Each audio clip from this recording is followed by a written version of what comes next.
ফখরুল এবং তারেক রহমান। বলছি বিএনপির মহাসচিব মির্জা ফখরুল এবং অ্যাক্টিং চেয়ারপারসন তারেক রহমানের কথা। তাদের মধ্যে কি বিরোধ আছে, দ্বিমত আছে? এটা আজকে আমরা বের করার চেষ্টা করব। এটি কি আদর্শিক নাকি গ্রুপিং? এই যে ৭ আগস্ট ৫ তারিখ শেখ হাসিনা পালিয়ে যাওয়ার পর, বাংলাদেশের রক্তাক্ত বিপ্লবের পর ৭ তারিখ যখন বিএনপি একটি বড় সমাবেশ করেছিল পল্টনে, তখন মির্জা ফখরুল সেই সমাবেশে বক্তব্য দিয়ে বলেছিলেন, আমরা দ্রুত একটি নির্বাচন চাই। আর একটু পরে তারেক রহমান প্রধান অতিথির বক্তৃতায় বলেছিলেন, স্বৈরশাসক বিদায় হয়েছে, দেশ স্থিতিশীল হোক এবং বিজয় মিছিল থেকে আপনারা নিবৃত থাকুন, নিজেকে ধৈর্য ধরুন, সংবরণ করুন, অতিরিক্ত উচ্ছ্বাস প্রকাশ করবেন না।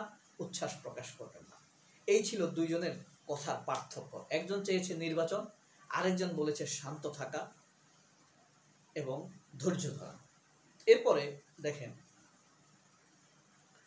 মির্জা ফখরুল আগস্টের ২২ তারিখ প্রধান উপদেষ্টার সাথে দেখা করেছেন। তখন আবার বলেছেন সরকারকে সময় দিব। তারেক রহমানও বলেছেন আমরা সরকারকে যৌক্তিক সময় দিতে চাই। এরপর আবার সেপ্টেম্বরের ৫ তারিখ মির্জা ফখরুল বলেছেন দ্রুত নির্বাচন চাই। তারেক রহমান বলেছেন নির্বাচিত হলে আমরা জাতীয় সরকার করব। পার্থক্য কিন্তু ব্যাপক দুজনের, কে বুঝে কে না বুঝে। কে জাতীয় সরকার আর নির্বাচন এক কথা হলো। আর মির্জা ফখরুল দাবি করে বলেছেন নির্বাচন। এরপরে আবারও মির্জা ফখরুল শান্ত হয়ে গিয়েছেন, বলেছেন আমরা সরকারকে যৌক্তিক সময় দেব। আবার ঠিক ১৫-১৬ই আগস্ট ১৪ই আগস্ট যখন বিএনপি সমাবেশটি ১৬ই আগস্ট বিএনপি যখন সমাবেশটি করলো, এই সমাবেশ ১৬ই সেপ্টেম্বর সমাবেশ করলো। এই সমাবেশে তারেক রহমান বললেন এই সরকারকে ব্যর্থ হতে দেওয়া যাবে না, অর্থাৎ ইউনূস সরকারকে সফল করতে হবে।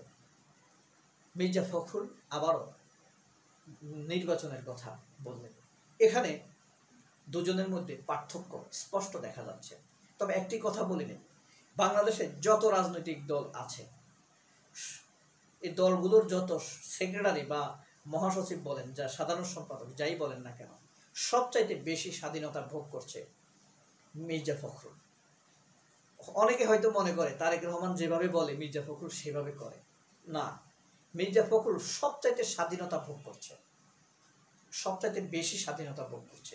এবং এই স্বাধীনতাই মির্জা ফখরুলের সামনে একটি সুযোগ এনে দিয়েছে জাতীয় নেতা হওয়ার। কিন্তু মির্জা ফখরুল সেটি হন নাই।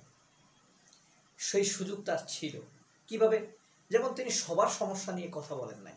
যেমন একের পর এক জামায়াতের নেতাদেরকে অন্যায়ভাবে যে ফাঁসি দেওয়া হয়েছে, সেগুলো নিয়ে তিনি একটু শব্দ করেন নাই। অথচ সেগুলো নিয়ে ন্যায্য কথা বলে তিনি জাতির অভিভাবক হতে পারতেন, কিন্তু সেটি তিনি পারেননি।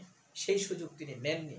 তার সামনে জাতীয় নেতা হওয়ার সুযোগ ছিল, তিনি সেখানে ফেল করেছেন। এরপরে দেখুন মির্জা ফখরুলের অতীতের কিছু দ্বিমতের কথা বলি। ২০১২ সালে যখন এই শাহবাগে গণজাগরণ মঞ্চ বসে, তখন ফেব্রুয়ারি মাসের ১২ তারিখ মির্জা ফখরুল সংবাদ সম্মেলন করে বলেছিলেন দ্বিতীয় মুক্তিযুদ্ধের উল্লাস, তারুণ্যের উল্লাস, শাহবাগকে বলেছিলেন। অথচ ১৩ই ফেব্রুয়ারি আমার দেশ পত্রিকা লিখেছে, মাহমুদুর রহমানের আমার দেশ, আমার প্রিয় পত্রিকা, লিখেছে যে শাহবাগের ফ্যাসিবাদের পদধ্বনি। খেয়াল করে মির্জা ফখরুল আগের দিন বলেছে উল্লাস, এটাকে সমর্থন দিয়েছে। আর পরের দিন ১৪ই ফেব্রুয়ারি ১৫ই ফেব্রুয়ারি খালেদা জিয়া সমাবেশে বলেছেন নষ্ট প্রজন্মের পদধ্বনি। এই শাহবাগ নষ্ট হয়ে গিয়েছে। অর্থাৎ মনস্তাত্ত্বিক তাদের মধ্যে ব্যবধান, মির্জা ফখরুলের সাথে বিএনপির ব্যবধান আগ থেকেই ছিল। এরপরে এটা গেল দ্বিতীয় বিষয়। তৃতীয় বিষয় হলো মির্জা ফখরুল, অনেকেই আওয়ামী লীগের কথা বলতে গিয়ে বিএনপির কথা বলে। যে এক স্বৈরশাসককে বিদায় করে আরেক স্বৈরশাসক আনবো না। বিএনপি আসলে কার্যত কোনো স্বৈরশাসক না, খালেদা জিয়া কোনো স্বৈরশাসক না, কখনোই ছিল না। যখনই দেশের অচল অবস্থা হয়েছে খালেদা জিয়া পদত্যাগ করেছেন। খালেদা জিয়ারা নিজেরাই নির্যাতিত, নিপীড়িত, অথচ এই কথাটি এটি একটি আওয়ামী লীগ এবং ভারতীয় বয়ান যে যেহেতু আওয়ামী লীগ ক্ষমতায় আসতে পারে নাই, বিএনপিও যেন না আসে। আওয়ামী লীগকে যেহেতু খারাপ বলা হচ্ছে, তাহলে বিএনপিও খারাপ, এই জিনিসটি দাঁড় করানো, এটি চরমোনাই বর্তমান সমন্বয়কদের কিছু কিছু লোক এই জিনিসটি করে থাকে। এটি আওয়ামী লীগ এবং ভারতীয় বয়ান। এই বয়ানের এগেনস্টে মির্জা ফখরুল কখনো কোনো বয়ান দাঁড় করাননি, কোনো কথা ছাড়েননি।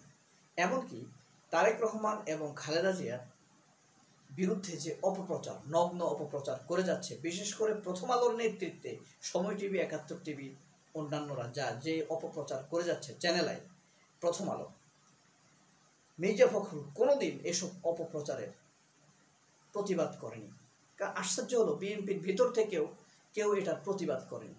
প্রথম আলো যেই পরিমাণ মিথ্যা তারেক রহমানের বিরুদ্ধে করেছে, ৮৪টি নিউজ করেছে, ৮৪টি শুধু তারেক রহমানকে নিয়ে, ২০০৩ সাল থেকে ২০১৪ সাল পর্যন্ত। এরপরেরগুলো বাদে দিলাম, অন্যান্য পত্রিকা বাদ দিলাম, মির্জা ফখরুল কোনোদিন একটা নিউজেরও প্রতিবাদ করেননি।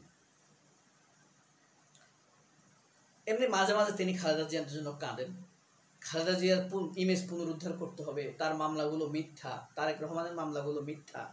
এই বিষয়ে তিনি দু একটি সংবাদ সম্মেলনে প্রফেশনাল স্টাইলে বলেছেন, প্রেস সেক্রেটারির মতো, সহকারী প্রেস সচিবের মতো, কিন্তু দায়িত্ব নিয়ে, আন্তরিকতা নিয়ে প্রতিবাদ করা, এই স্ট্যান্ড মির্জা ফখরুল কখনো নেননি। এখনো এই যে বিএনপির বিরুদ্ধে যে অপপ্রচার হচ্ছে, চাঁদাবাজি, দখলদারের অভিযোগ হচ্ছে, এগুলা বাস্তবিক অর্থে খুবই সামান্য, ছোট, খুবই সামান্য। তৃতীয় শ্রেণীর, চতুর্থ শ্রেণীর যে ওয়ার্ড সভাপতি লেভেলের লোকরা আছে, এরা এগুলো করে, কদাচিৎ একটু বড় আছে। মির্জা ফখরুল জেলায় জেলায় সফর করা দরকার ছিল এগুলো সংবরণ করার জন্য, ঢাকার ওয়ার্ডে ওয়ার্ডে মিটিং করা দরকার ছিল, তাদেরকে ডাকা দরকার ছিল, কথা বলার দরকার ছিল। মির্জা ফখরুল এগুলা কিচ্ছু করেননি, কিছুই করেননি।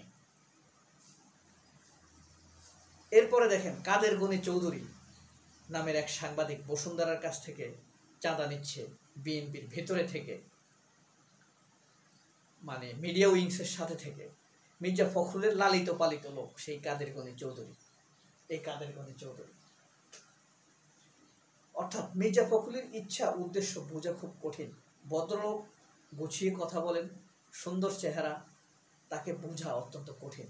তবে তার ভেতরে কি চলে, কি ভাবনা, তা বোঝা খুবই দুষ্কর। সবাই অনেক ভালো থাকবেন। আল্লাহ হাফেজ। আসসালামু আলাইকুম।